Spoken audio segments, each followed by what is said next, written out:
যি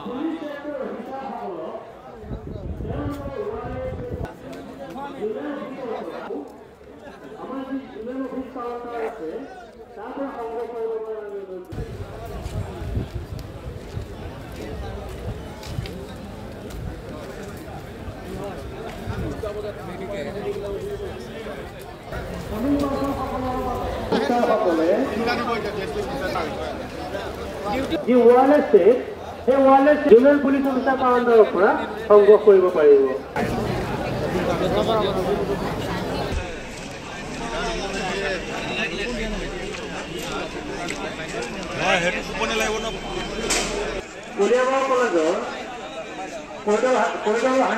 আমাৰ যোনটো ছেকেণ্ড ফেজৰ পঞ্চায়ত ইলেকশ্যন 2025 এইটো কাইলৈ আছে, কাইলৈ 7 তাৰিখে আমাৰ দেখা যায় যে মোটামুটি ভোটাৰৰ সংখ্যা 1,88,659 আছে।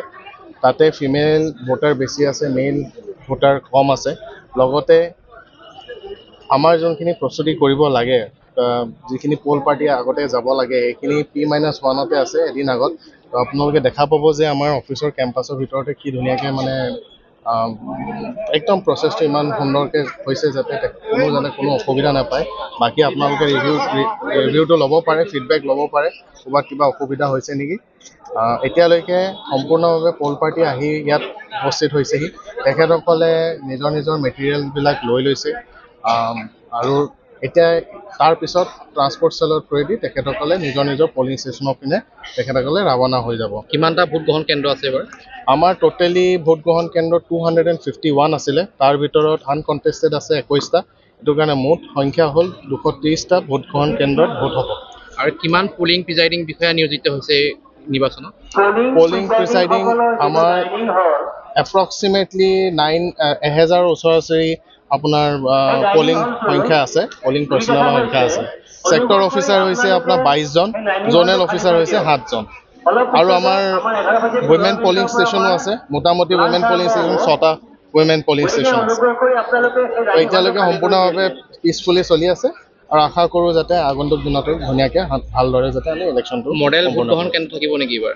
বৰ্তমান আমি ভোট গ্ৰহণ কেন্দ্ৰ মডেল বুলি তেনেকৈ দিয়া নাই, কিন্তু চব যিমানখিনি এচিয়ৰ্ড মিনিমাম ফেচিলিটি থাকিব লাগে সকলো পলিং ষ্টেচনতে ব্যৱস্থা কৰা গৈছে। আৰু মহিলাৰ দ্বাৰা পৰিচালিত 6টা থাকিব মহিলাৰ দ্বাৰা পৰিচালিত ভোট গ্ৰহণ কেন্দ্ৰ।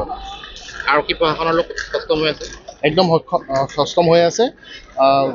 কোনো ধৰণৰ আমি কিবা যদি অসুবিধা হয় আমি সাজু আছোঁ, কোনো ধৰণৰ অসুবিধা নহয় বুলি আমি আশা কৰিছোঁ।